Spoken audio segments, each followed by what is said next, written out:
maka disebut wabak. Dia bermula dengan ta'un, keracunan air. Kemudian keracunan udara. Manusia mula sakit. Dan tak pasti sakit apa. Kenapa? Dah memang air beracun, udara beracun. Itu yang tak tahu.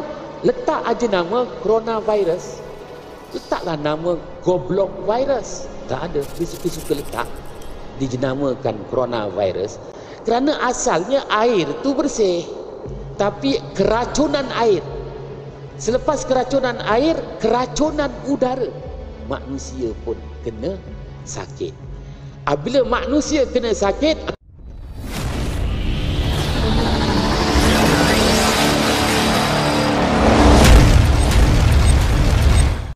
Assalamualaikum warahmatullahi wabarakatuh. Bismillahirrahmanirrahim. Wabihi nasta'in ala umurid dunya wad din. Alhamdulillah wa salamun ala ibadihi allazina astafa. Amma ba'. Sidang ahli jamaah yang dirahmati Allah. Pertamanya kita panjatkan kesyukuran kehadiran Allah Subhanahu wa ta'ala. Malam yang berbahagia ini perintah Allah dilaksana dan disempurna. Sekali lagi diberi ruang dan kesempatan untuk kita manfaatkan bersama. Moga-moga dapatan perolehan kuliah ini nanti jadilah jua hendaknya sebagai pedoman hidup di dunia. Mana-mana yang boleh diamalkan, moga-moga jadilah jua hendaknya sebagai bekalan untuk kehidupan yang kekal abadi, kehidupan di akhirat sana. Ayat 81 Suratun Nahli. Ayat 81 Surah An-Nahlu. Allah Subhanahu wa ta'ala berfirman ba'da a'udzu billahi minasyaitonir rajim.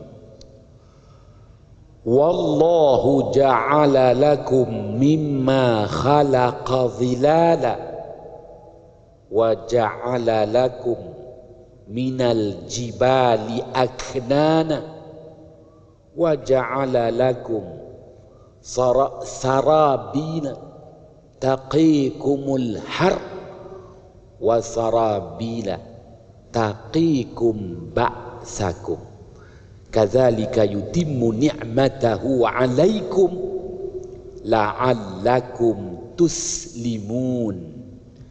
Sadaqallahul azim. Artinya, dan Allah jualah yang menyediakan untuk kamu wahai manusia makhluk-makhluk yang Allah ciptakan bagi menaungi kamu, melindungi kamu. Dan Allah jualah yang menjadikan gunung ganang bukit bukau untuk tempat kediaman kamu. Allah jualah yang menyediakan kepada kamu pakaian untuk kamu lindungi tubuh badan kamu dari panas terik. Dan Allah jualah yang menyediakan kepada kamu pakaian-pakaian baju besi melindungi kamu di medan pertempuran.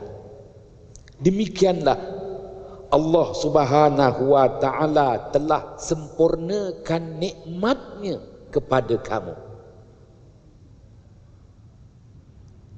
Mudah-mudahan kamu benar-benar berserah diri kepadanya, kepada Allah Subhanahu wa ta'ala jua.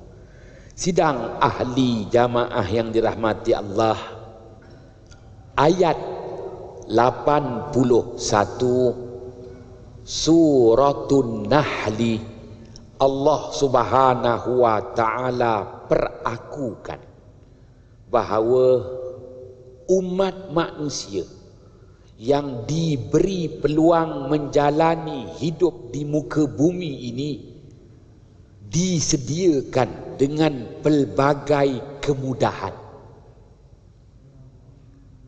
Allah perakukan betapa Allah Ta'ala jadikan di alam tumbuh-tumbuhan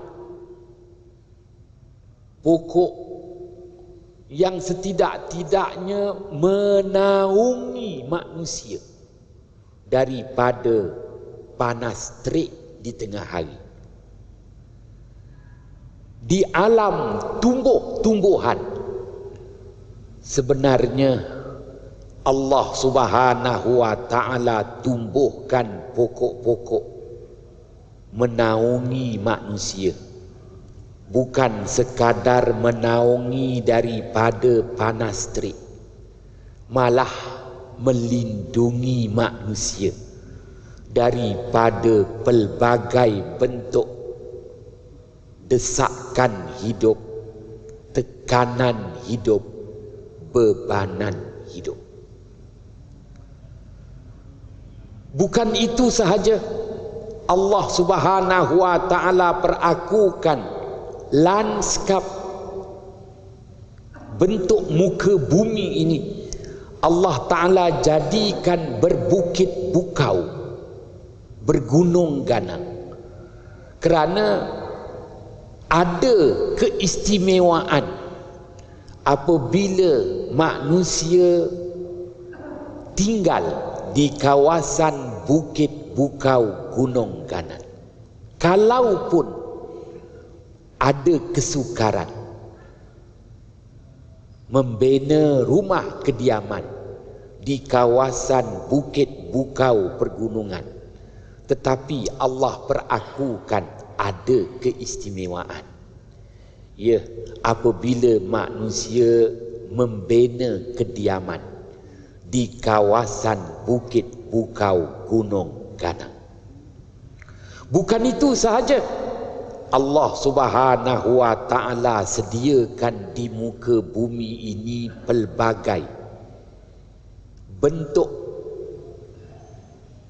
bahan-bahan pembuatan yang mana manusia boleh jadikan pakaian, melindungi manusia daripada panas terik. Pakaian melindungi manusia daripada pelbagai bentuk yang tak diingini, serangan penyakit dan sebagainya. Begitu juga di muka bumi ini tersedia pelbagai bahan-bahan mentah. Manusia boleh gunakan hingga menjadikan baju besi yang melindungi manusia nanti di medan pertempuran.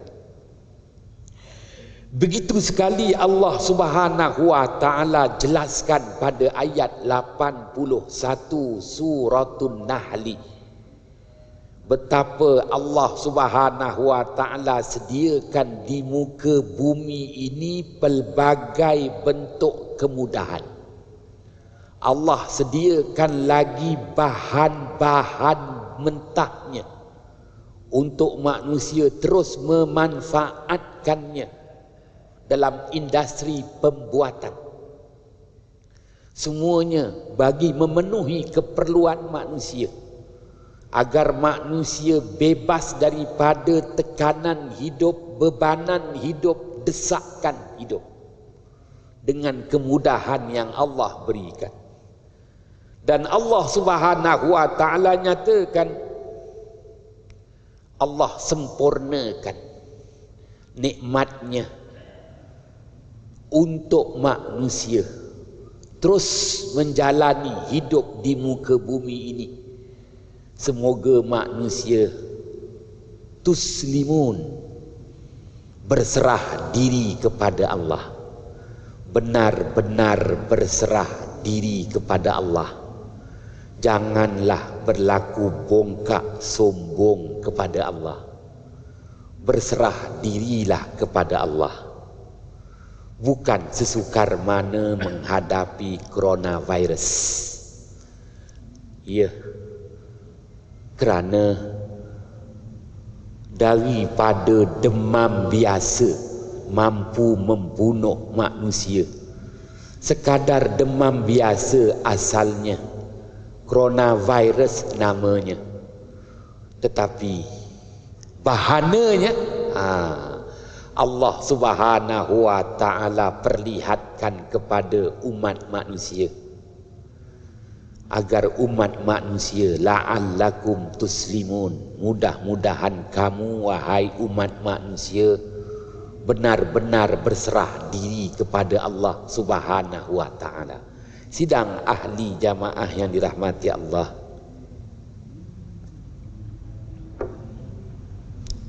Asy-Syaikh Al-Imam Jalaluddin Al-Mahalli dan Asy-Syaikh Al-Imam Jalaluddin As-Suyuti, kedua-duanya dah wafat sekitar 500 tahun yang lalu. Kedua-dua tokoh ulama tafsir ini bekerja sama untuk menulis satu kitab tafsir, menafsirkan setiap kalimah Al-Quran. Nama tafsirnya Al-Jalalain, menjelaskan ayat 81 surah An-Nahl.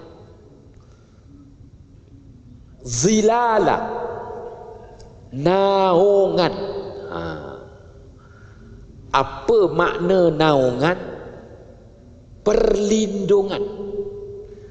Maka Allah perakukan bahawa Allah Subhanahu wa ta'ala jadikan makhluk-makhluk di muka bumi ini untuk menaungi manusia, melindungi manusia. Walaupun hanya sekadar sepohon pokok. Apa ada pada sepohon pokok? Dedaunan pokok. Bukan boleh makan pun daunnya. Walaupun begitu, setidak-tidaknya zilala, dedaunan pokok itu menaungi manusia daripada panas terik. Allah Subhanahu wa ta'ala suruh kita berfikir. Zilala, naungan. Ya, sebatang pokok menaungi manusia dengan dedaunan-dedaunannya daripada panas terik. Ini bererti kalau tak kena panas terik itu selamat daripada perkara-perkara yang tak diingini. Maklum apabila panas terik, itu sebagai satu contoh. Belum lagi nak membicarakan kepada kita tentang alam haiwan. Kalau tadi alam tumbuhan, dedaunan dan rendangan pokok menaungi manusia daripada panas terik. Belum nak ceritakan lagi dedaunan manusia tu, dedaunan pokok bukan sekadar menaungi daripada panas terik. Daun-daun pokok tu yang menjaga, memelihara manusia daripada banyak perkara yang tak diingini. Ambil sahaja pokok kelapa, pelepah kelapa. Nampak tak ada apa. Tapi pelepah kelapa, daun di permukaan dengan daun di bawahnya berbeza. Kalau tengok pelepah kelapa tu, permukaannya licin. Daun di permukaannya licin. Di bawahnya tu dia perangkap pelbagai bentuk kutu, kulat, kuman. Semuanya untuk apa? Semuanya untuk melindungi manusia, menaungi manusia. Sidang ahli jamaah yang dirahmati Allah. Apatah lagi Allah Subhanahu wa taala perakukan muka bumi ini bukan sekadar tanah pamah, tetapi Allah taala jadikan berbukit bukau. Wallahu ja'ala lakum mimma khalaqa zilala wa ja'ala lakum minal jibali aknana. Gunung ganang bukit bukau itu tempat istimewa untuk kediaman manusia. Aknana, kediaman, tempat tinggal manusia. Kenapa? Apa perlunya gunung ganang bukit bukau? Allah nyatakan tempat kediaman paling istimewa untuk manusia.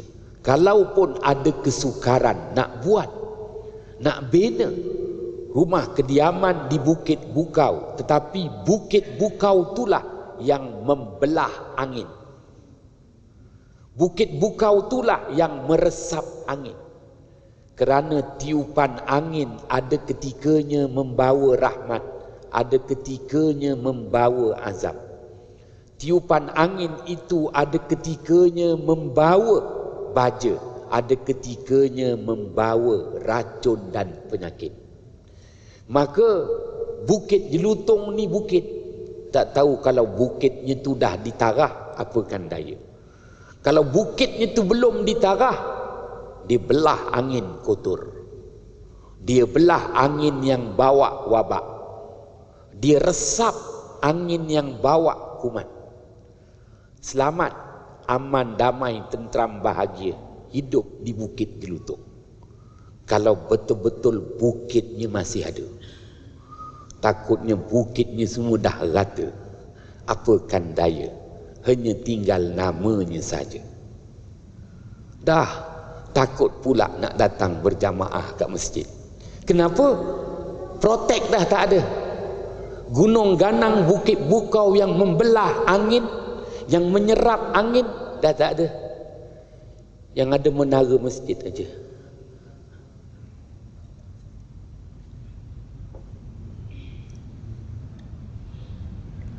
Wallahu ja'ala lakum mimma khalaqa zilala wa ja'ala lakum minal jibali aknana.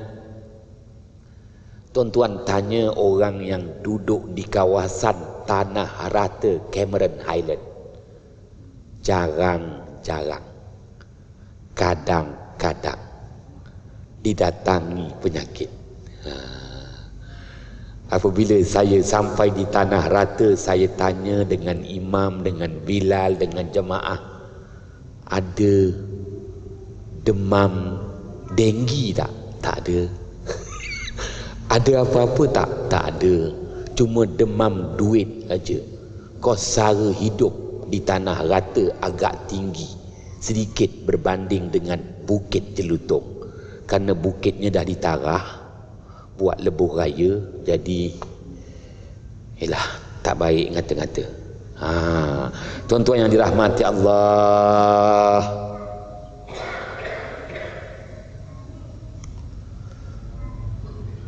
amat istimewa hidup di muka bumi ini. Kerana muka bumi ini bukan kosong. Allah sediakan pelbagai bahan-bahan mentah untuk industri pembuatan. Manusia boleh buat pakaian. Pakaian, tengok, Allah beri kemudahan. Manusia boleh buat pakaian selamat daripada serangan coronavirus. Kerana muka bumi ni ada bahan. Kalau tuan-tuan duduk dekat planet Marikh, belum tahu ada bahan mentahnya. Bersyukurlah hidup di muka bumi ni. Banyak bahan-bahan mentah, banyak bahan-bahan galian yang tersedia. Sampai harga minyak pun dah jatuh tu. Punya banyaknya minyak tu di muka bumi ni. Tuan-tuan yang dirahmati Allah, ayat 81 Suratun Nahl. Sidang ahli jamaah yang dirahmati Allah, Asy-Syaikh Al-Imam Al-Marzuqi menulis dalam kitabnya Al-Azminatu Wal-Amkinatu, tokoh ulama falak, tokoh ulama geografi, tokoh sarjana Islam yang begitu hebat, dah pun wafat 800 tahun yang lalu. Begitu juga Asy-Syaikh Al-Imam Muhammad Kamaluddin Ad-Dumairi, dah wafat 800 tahun yang lalu, menulis dalam kitabnya Hayatul Hayawanul Kubra, dalam memberi ulasan dan penafsiran ringkas ayat 81 surah An-Nahl berhubung tentang kalimah zilala, naungan dan perlindungan.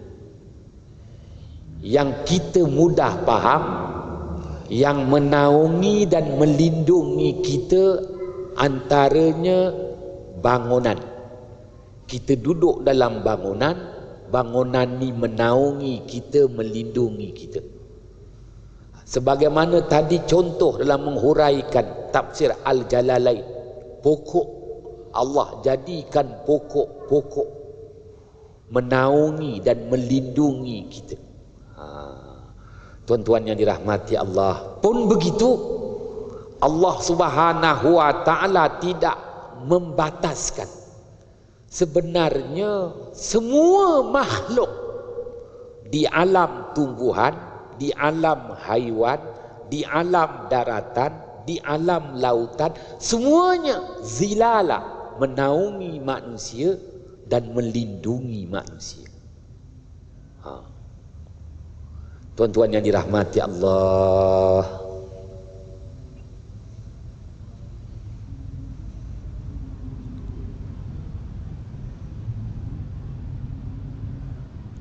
satu ketika Rasulullah sallallahu alaihi wasallam bersama dengan para sahabat dalam pertempuran. Selesai pertempuran, Rasulullah sallallahu alaihi wasallam menyuruh para sahabat untuk menangkap belalang, dan belalang itu dijadikan sebagai makanan. Pun begitu Rasulullah mendapati ada di kalangan sahabat yang dia tak makan belalang, tetapi dia bunuh pula belalang. Maka Rasulullah sallallahu alaihi wasallam menegur. Hadis riwayat Imam At-Tabrani, la taqtulul jarrad fa innahu min jundillahil a'zam. Jangan kamu bunuh belalang, kerana bahwasanya belalang itu merupakan tentera Allah yang agung. Maka Rasulullah tak membenarkan membunuh belalang semata-mata. Harus membunuh belalang untuk dimakan. Bukan membunuh belalang sekadar membunuh tanpa mengambil manfaat, yakni memakannya. Larangan, haram membunuh belalang. Diharuskan membunuh belalang untuk makan. Kenapa?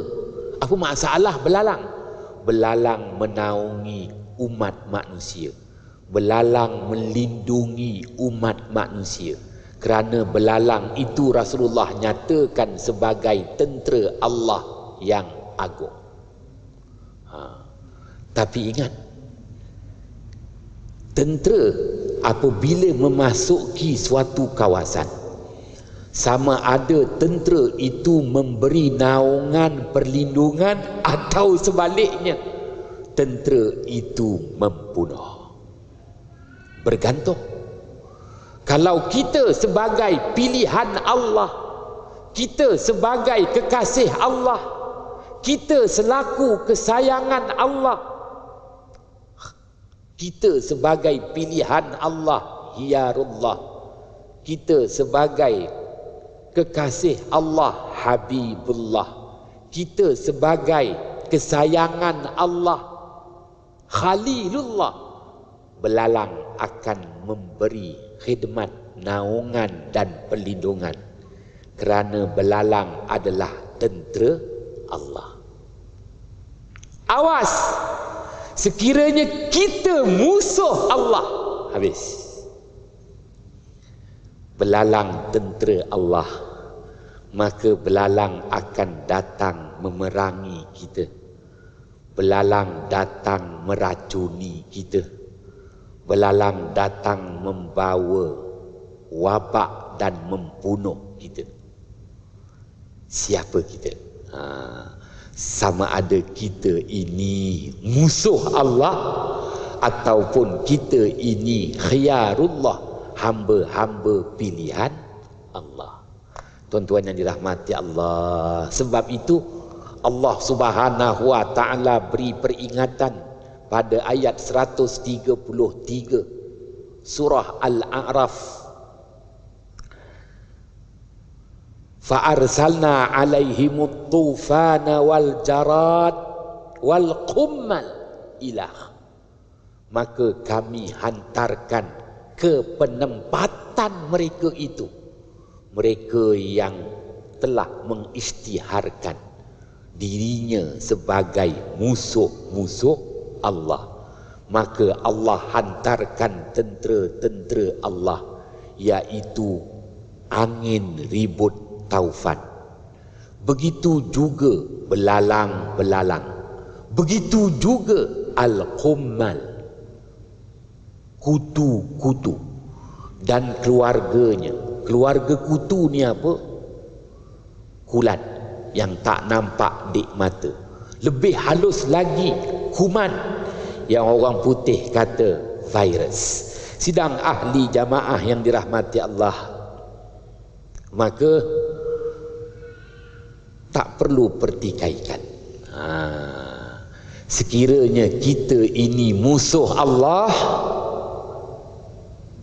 makhluk-makhluk yang Allah jadikan di alam tumbuhan akan memerangi kita. Makhluk-makhluk Allah yang Allah jadikan di alam haiwan akan memerangi kita. Makhluk-makhluk Allah yang Allah jadikan di alam lautan, di alam daratan akan memerangi kita.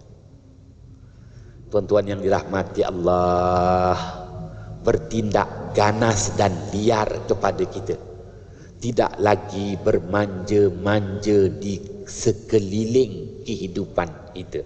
Sidang ahli jamaah yang dirahmati Allah,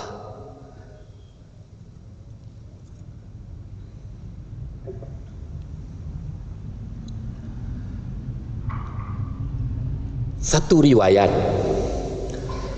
dinyatakan oleh Asy-Syaikh Al-Imam Muhammad Kamaluddin Ad-Dumairi, dah pun wafat 800 tahun yang lalu, menulis dalam kitabnya Hayatul Hayawanul Kubra, mendatangkan hadis riwayat Imam Al-Baihaqi.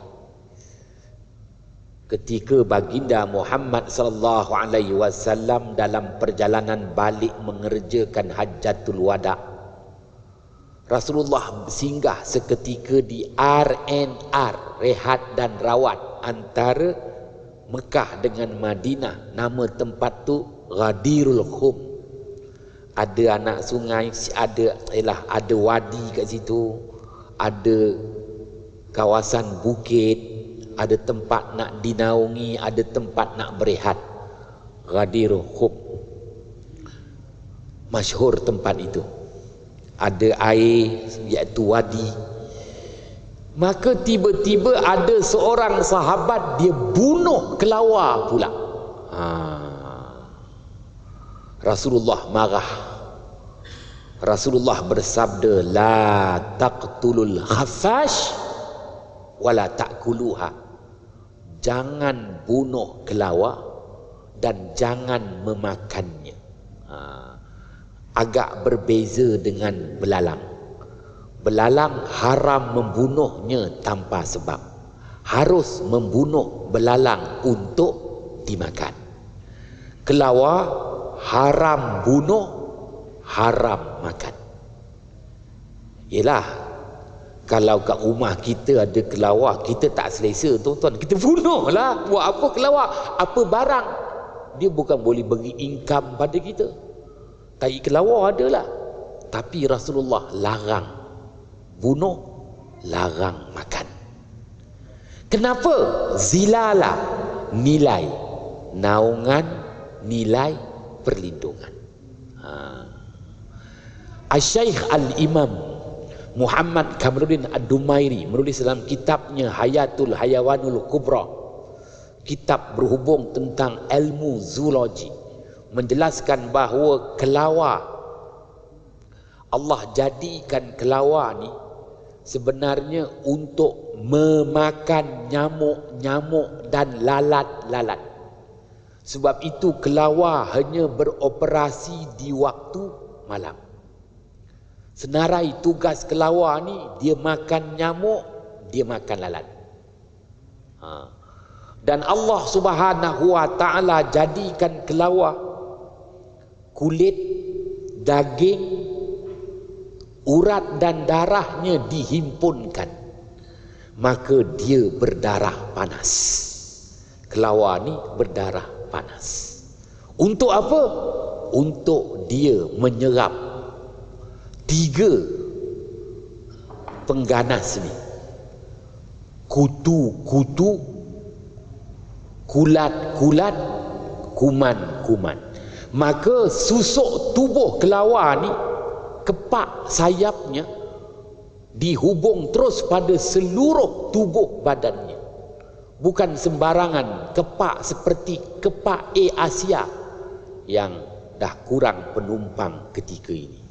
Ini kepak kelawar, direka bentuk begitu Allah yang maha berkuasa.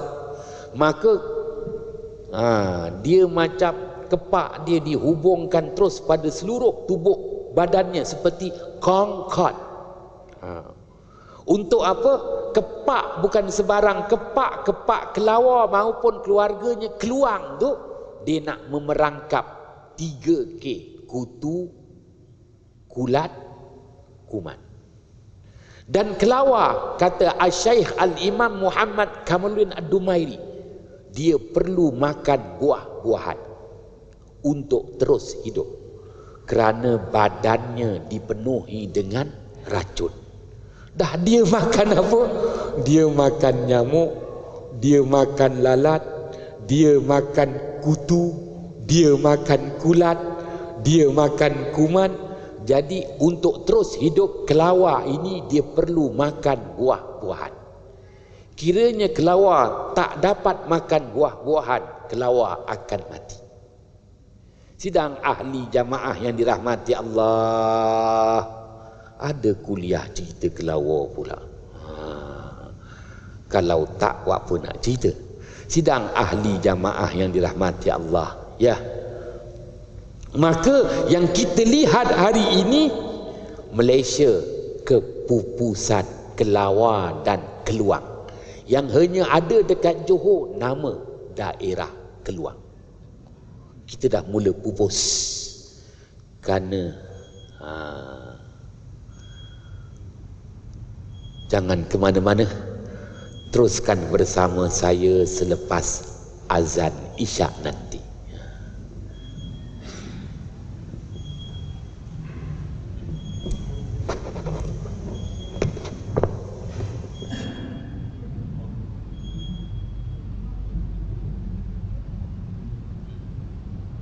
Subhanallah walhamdulillah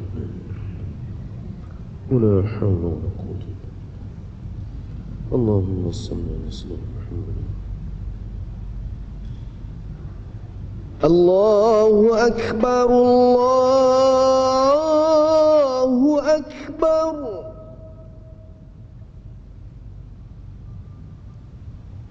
Allahu akbar, Allahu akbar.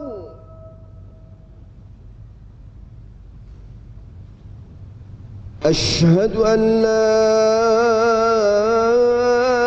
ilaha illallah.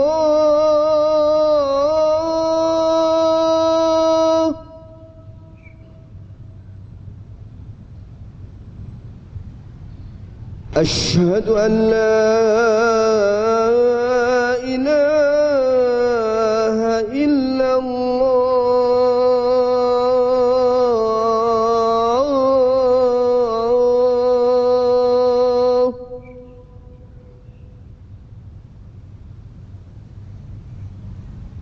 أشهد أن محمدا رسول الله.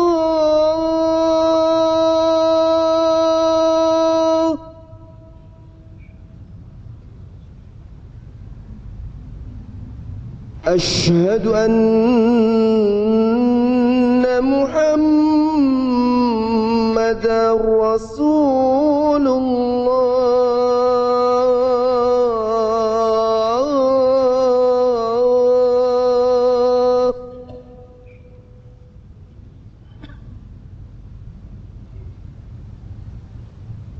حي على الصلاة.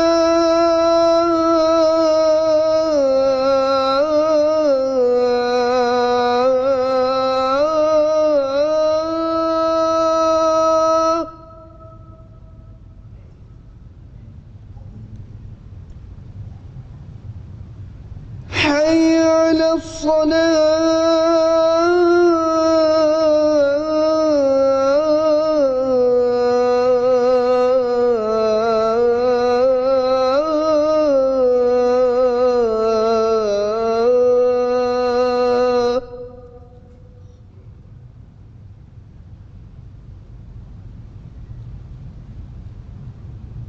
حي على الفلاح.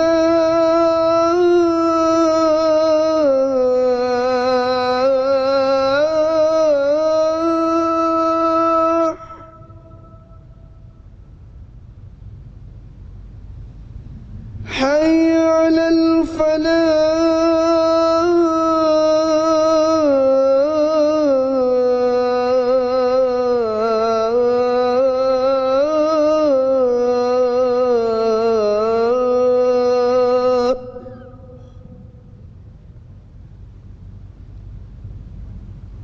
الله أكبر، الله أكبر. لا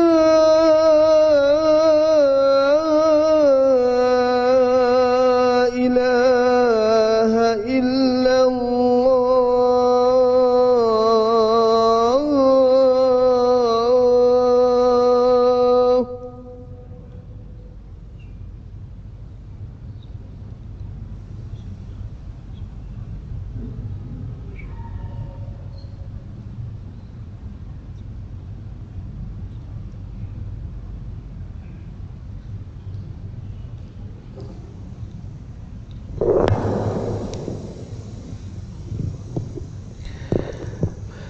Sidang ahli jamaah yang dirahmati Allah,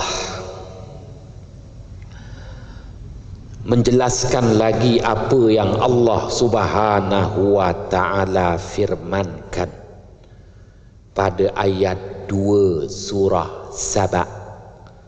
Ba'da a'udzu billahi minasyaitonir rajim.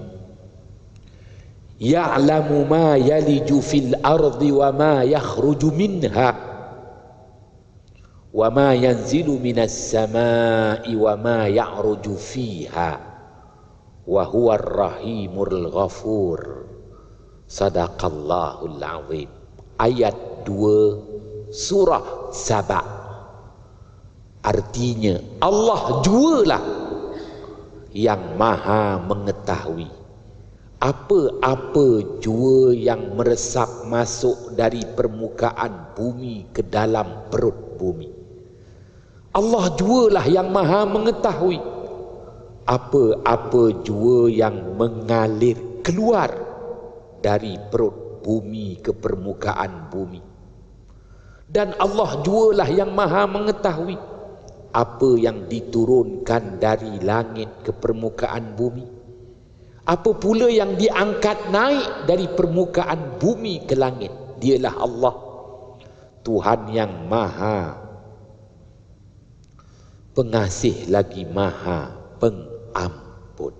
Sidang ahli jamaah yang dirahmati Allah, apa yang kita tahu? Yang kita tahu cocok dinding mebeng termuntah. Tiba-tiba tak boleh sembahyang Jumaat. Tiba-tiba tak boleh nak bersalaman pula. Tak terkejut ke tuan-tuan? Banyak yang kita tak tahu rupanya. Tetapi Allah Subhanahu wa taala sediakan kepada kita makhluk-makhluknya, makhluk-makhluk Allah di alam tumbuhan, di alam haiwan, di alam daratan, di alam lautan untuk melindungi dan menaungi umat manusia. Sidang ahli jamaah yang dirahmati Allah, maka kelawar tu terbang bukan dia terbang nak dapat claim mileage, claim overtime. Tidak. Terbang bukan sebarang terbang tau. Dia tak seperti Air Asia, dah tak banyak boleh terbang, hilang income-nya. Kita dah mula faham apa sebenarnya kelawar tu. Makhluk Allah yang menaungi dan melindungi manusia, dan sekarang semakin pupus. Akibat daripada itu, nyamuk terus membiak. Ya, tak payah nak cerita coronavirus. Nyamuk Aedes pun tak selesai lagi. Tuan-tuan yang dirahmati Allah, lebih bahaya daripada coronavirus. Nak jelaskan kepada kita, sidang ahli jamaah yang dirahmati Allah, coronavirus ni binatang apa? Dia jenis-jenis al-qummal yang Allah sebut pada ayat 133 surah Al-A'raf. Dia jenis-jenis keluarga kutu. Kutu, ya, tuan-tuan pun faham. Ada kutu yang berkepak, ada kutu yang tak berkepak. Kutu begitu halus, setelah dia hisap darah kita dekat kepala, baru kita nampak dia. Oh, ada kutu rupanya. Kita pun tekan baru keluar darahnya. Kalau tak, kita pun tak nampak kutu di kepala kita. Makhluk halus, ya, sukar dilihat oleh mata kasar manusia. Lebih halus daripada kutu, kulat. Tiba-tiba dia rosakkan, ya, tisu badan kita, habis kulit-kulit kita. Angkara kulat. Lebih halus lagi disebut kuman. Itu semua keluarga kutu, al-qummal. Tuan-tuan yang dirahmati Allah, Allah dah sediakan, ya, tugas-tugas khas kepada kelawar. Begitu juga burung-burung yang berterbangan. Antaranya burung-burung yang Rasulullah sebut dengan istilah as-sardu. Bukan burung yang memberak halaman, tapi burung-burung seperti burung pipit yang kecil-kecil tu, yang tak dibenarkan makan, tak dibenarkan bunuh. Haram makan dan haram bunuh. Tu kenapa? Kerana walaupun dia burung jenis kecil, ya, seperti burung pipit, tetapi apabila dia terbang, dialah yang menaungi dan melindungi manusia daripada pelbagai kutu, kulat, kuman. Sidang ahli jamaah yang dirahmati Allah, Asy-Syaikh Al-Imam Muhammad Kamaluddin Ad-Dumairi menyatakan, hikmah Allah Subhanahu wa taala jadikan kutu, kulat, kuman ni sebenarnya nak membunuh binatang-binatang buas yang keterlanjuran. Ada binatang-binatang buas yang membahayakan, maka Allah jadikan kutu, kulat, kuman untuk membunuh binatang-binatang buas yang keterlanjuran. Sidang ahli jamaah yang dirahmati Allah, baik, itu tugas kutu asalnya, membunuh binatang-binatang buas yang mengganas. Begitu juga binatang-binatang ternakan yang mengandungi kuman. Maka Allah hantarkan kutu bunuh binatang-binatang seperti kiranya lembu, kambing, ayam ada penyakit yang berbahaya, maka Allah hantarkan kutu untuk bunuh terus binatang. Semua dah ada dah senarai tugasnya. Kemudahan Allah berikan hidup di muka bumi, tetapi oleh kerana manusia berubah, tak hendak jadi pilihan Allah, tak hendak jadi kekasih Allah, tak hendak jadi kesayangan Allah, manusia nak jadi musuh Allah, habislah. Manusia diperangi oleh makhluk-makhluk di alam tumbuhan, di alam haiwan, di alam daratan, di alam lautan. Kelawar tu akan menyerang kita. Ya, apabila kita menjadi musuh Allah, apatah lagi kau makan kelawar. Kawan baik saya Cina namanya Wong Kim Bun, duduk dekat Silong, dekat dengan Senai, jauh sikit dengan Saling. Dia tanam pokok musangking. Berbual dengan dia, dia kata dengan saya, sedap makan kelawar ni, dia kata, macam ayam hutan. Habis aku cakap, sikit hari lagi kau mampus lah. Saya kata lagi, apa yang sedap? Dia kata kelawar sedap, katak pun sedap, dia kata. Jangan, aku cakap, tu bunuh engkau nanti. Kalau kau tak dibunuh, anak beranak engkau nanti akan mati awal. Tuan-tuan yang dirahmati Allah, begitu juga dalam satu perjalanan permusafiran, Rasulullah sallallahu alaihi wasallam berhenti seketika. Memang tempat hentian Rasulullah antara Mekah dengan Madinah ni Ghadirul Khum tu, tempat tu. Nanti tuan-tuan boleh tengok, buka Google Ghadirul Khum tu. Sekarang dah tak ada apalah. Dulu kat situ ada wadi, ada sumber air, ada tempat istimewa, ada pokok-pokok. Di zaman hayat baginda Muhammad sallallahu alaihi wasallam, Rasulullah sampai di situ, maka kedengaran suara-suara katak. Ditertawakan oleh sahabat. Ada di kalangan sahabat Rasulullah sallallahu alaihi wasallam yang tak selesa dengan katak. Jangan kata sahabat, kita pun kalau kat rumah kita ada katak, nak bunuh aja. Sekali lagi Rasulullah larang bunuh katak, larang makan katak. Macam kelawar, larangan membunuh, larangan makan.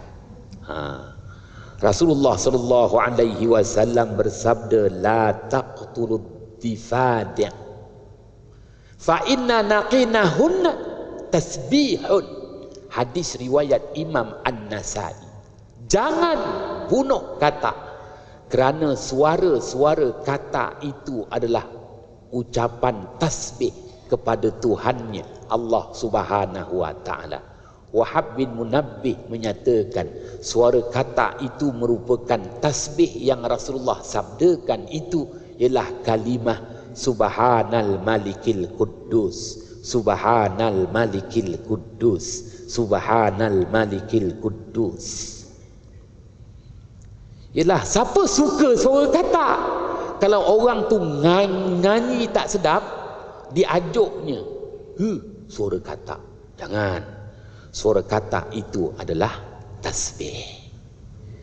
Al-Syaikh Al-Imam Muhammad Kamaluddin Ad-Dumairi dah wafat 800 tahun yang lalu, menulis dalam kitabnya Hayatul Hayawanul Kubra, menghuraikan hadis riwayat Imam An-Nasai berhubung tentang al-hal, hal ihwal kata, al-ma'al, dapatan perolehan daripada kata.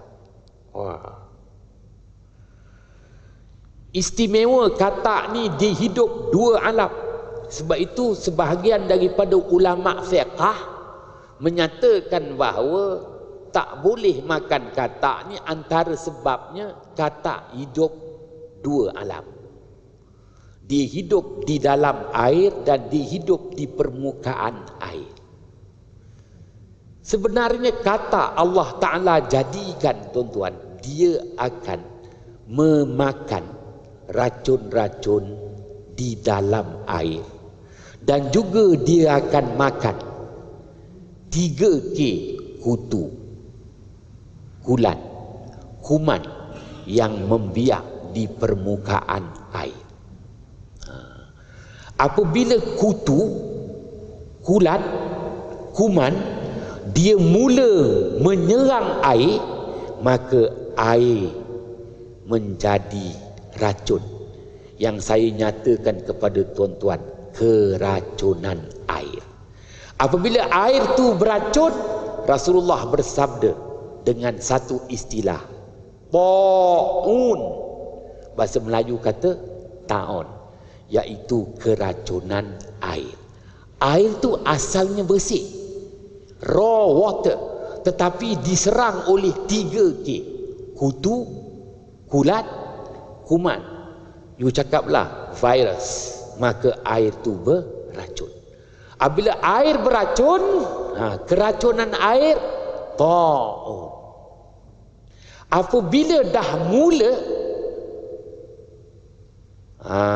ada yang dibunuh dan terbunuh, maka disebut wabak. Dia bermula dengan ta'un, keracunan air.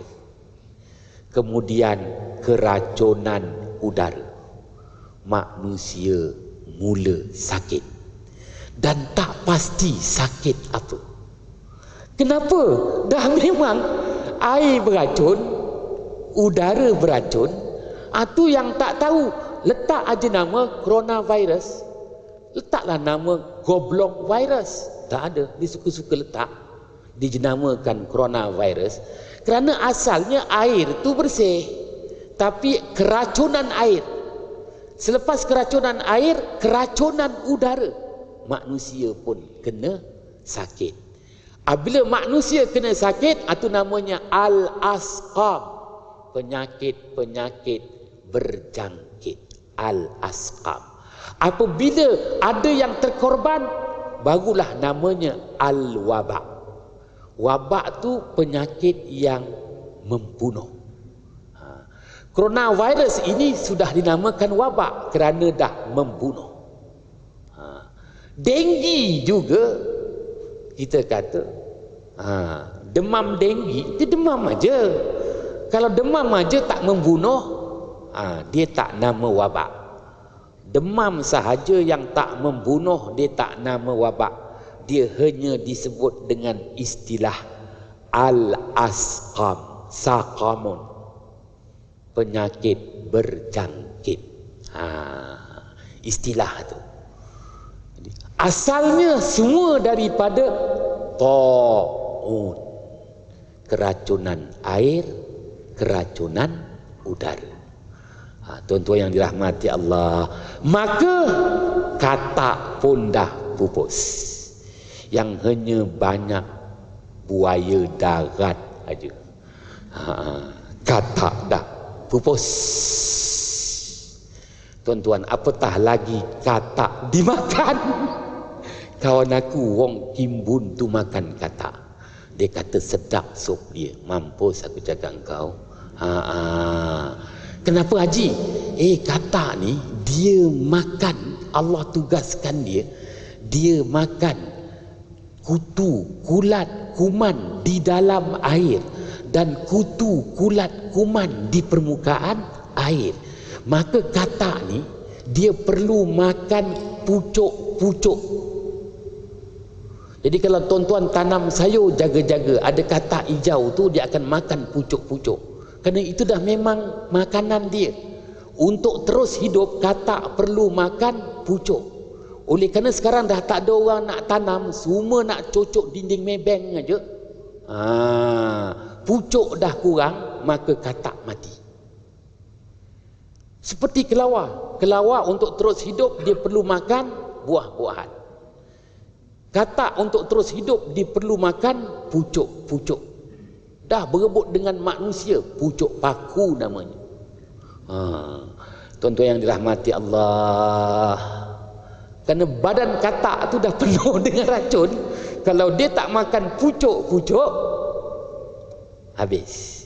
Jadi tuan-tuan yang dah banyak makan racun macam aku, jadi kita kena makan pucuk-pucuk juga. Dan kita kena makan buah-buahan. Kalau tak memang mati awal lah engkau. Istilahnya, kenapa orang dulu makan pucuk-pucuk kan? Tuan-tuan yang dirahmati Allah, pucuk ubi, istilahnya tu. Tuan-tuan yang dirahmati Allah, yelah, dah jadi begini, dah jadi wabak, terus merebak. Bagi saya, kalau tuan-tuan tanya bagaimana nak menangani masalah ini, agak sukar. Kerana protek dah tak ada. Gunung ganang, bukit bukau yang dulu dia pecahkan angin, dia serap angin beracun, dia pecahkan angin beracun, bukit tu pun dah tak ada. Yang hanya tinggal namanya Bukit Jelutong. Yang protek manusia tak ada dah. Kelawar dimakan pula, katak dimakan pula. Tak ada siapa nak lindungi manusia. Manusia survival sekarang ini. Maka action pula, mati engkau manusia.